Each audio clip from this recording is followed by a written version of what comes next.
In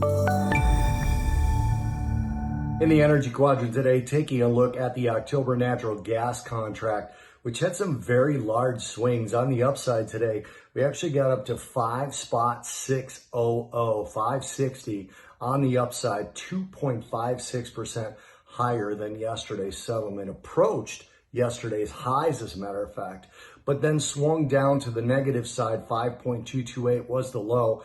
That was down 4.25%. We ended up finishing the day down about 3.25%, so a little bit, about 1% better than the lows. But that attempt at yesterday's highs failed, and we turned around and had a very negative day versus yesterday's positive day, almost 4% to the upside yesterday. But at one point yesterday was even up near 5% higher. So some big swings over the last couple of days. Demand is mixed now and is going to remain mixed. Overall, national demand is going to be low across the northern U.S., moderate to high across the southern U.S. The northern U.S. is going to be comfortable with highs of the 70s to the 80s.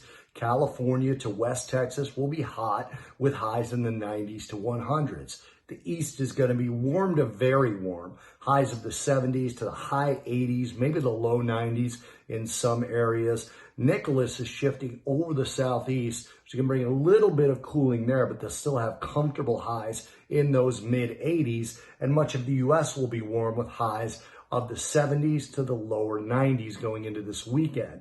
The cool and wet weather will be in the Northeast, along with 70s in New England. All of this adds up to low to moderate to high. So demand is going to be very, very mixed. Nicholas is a big part of that.